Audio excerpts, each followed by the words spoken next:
Hello, I'm Martin Kelly, Senior Editor at Friends Journal, and with me today is Raed Jarrar, who works for the American Friends Service Committee as the Government Relations Manager, and he has an article in the current issue of Friends Journal. The issue is about militarism, and this is called Khalid's Eyes. So welcome to our video chat here. Thanks for having me. Sure. And this is, we can get to sort of what you do with the AFSC in a moment, but this article is a very personal one. You talk about growing up and when the war sort of overtook your childhood. Can you share a little bit about how that felt and what it was like before and then after you realized you would be having to leave? My parents lived all around the Middle East, but we went back to Iraq in the early 90s. And I was born in Baghdad, but I left when I was 40 days old. So I didn't really live in the country Yeah. until I was 12 or 13 years old.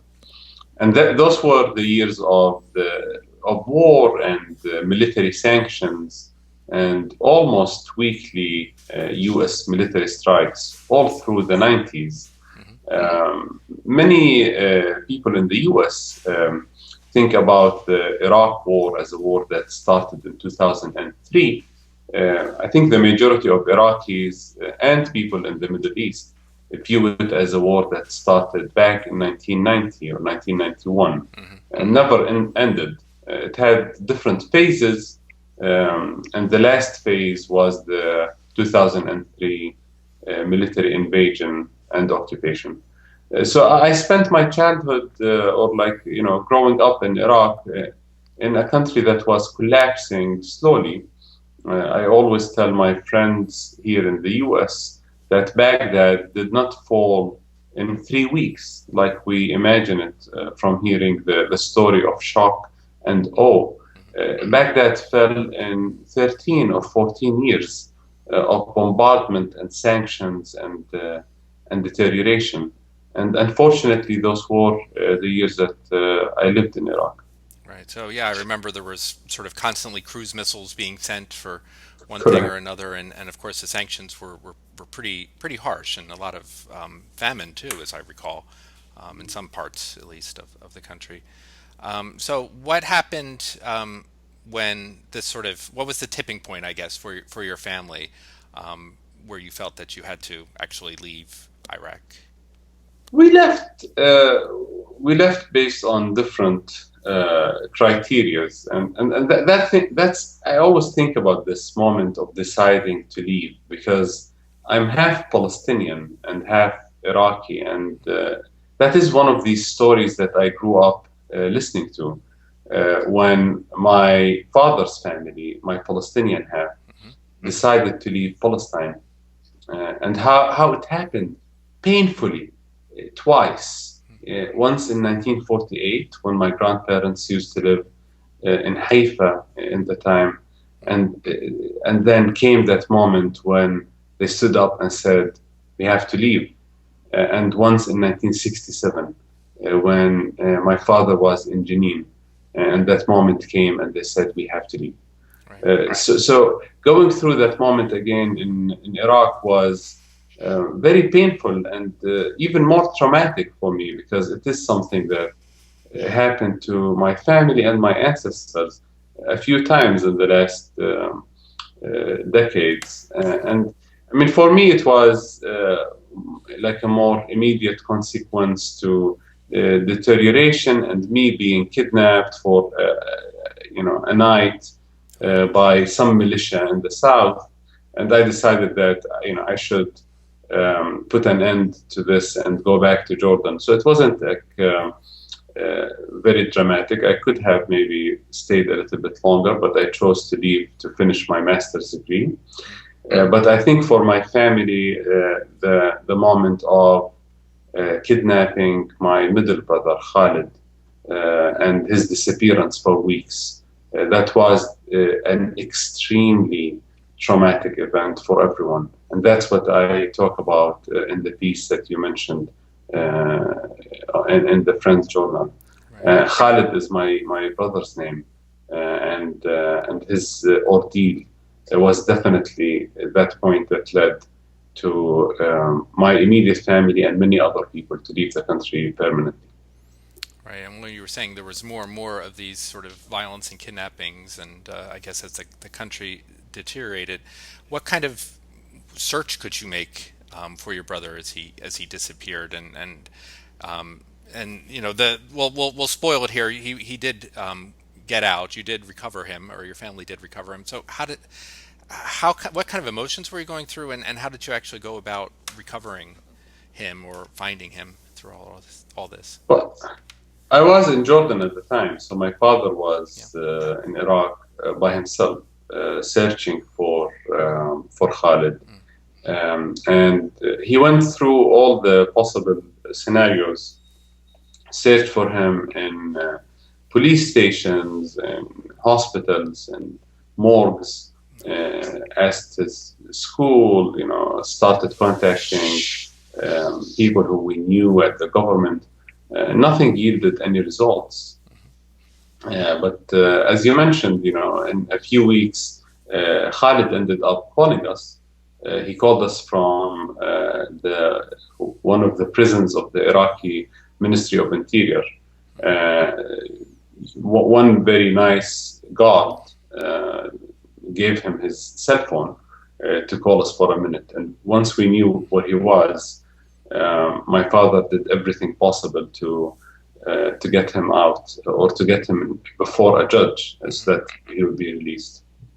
So it was just one sort of random act of kindness Exactly. that helped that, right? Well, and these wars are still continuing, and you said it started in 1990, and it's still going. We read the newspapers, and there's still battles in these towns that we've all grown to know through 20 years of war.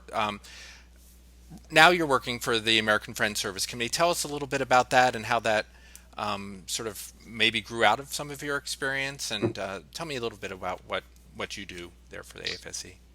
My connection with AFSC is kind of a funny coincidence. When I was based in Baghdad in 2003 and 2004, I just so happened to have this American organization move next door to the house next to me. Oh, Very nice couple who became very close friends of mine, and they were the representatives of AFSC in Iraq. oh, nice. So AFSC was literally my next door neighbor in Baghdad. Hmm. So I volunteered with the organization from Baghdad and then from Jordan on a couple of projects that I worked on at the time, including a project that documented the names and information of Iraqi civilian war casualties. There was an ongoing project for AFSC that displayed military boots in the US representing military casualties, and Sure. Iraqi civilian boots representing, or shoes representing Iraqi civilians. So they needed names for the Iraqi civilian part, and I helped supply them with thousands of real names of people who were killed and injured in the first few months of the invasion. So when I came to the US, I am an architect by training, and I worked as an architect for almost 5 years. At that time, I have a master's in architectural engineering. When I came to the US, there was very little interest in my architectural credentials, but a lot of interest in my personal experience. Imagine I was here in 2005 at the height of the destruction and death that Iraq was going through. And I was politically active from even before the 2003 invasion. So I continued my activism in the US, but rather than having it on the side, it became the central piece of my work. And I started working on issues pertaining to US foreign policy and the intervention in Iraq. So when I moved to Washington, D.C., it took me a few weeks until I landed a job with AFSC. I mean, I was volunteering with AFSC for a few years before, Hmm. so I just became on AFSC's payroll in 2006. So anyone wants a job with AFSC, start as a volunteer and have experience too, of course, as you did. Well, that's great. Well, and so what does AFSC do in Washington? What do you do there in the Washington office?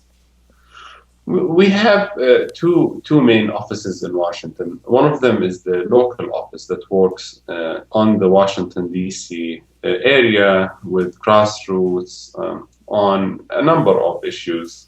Our office here helped lead a campaign to make Washington D.C. the first human rights city in the U.S. And that's a city that recognizes the Universal Declaration of Human Rights and even committed to teaching DC students about the Declaration. And we also have training courses for them. The office that I'm based at is the Office of Public Policy and Advocacy.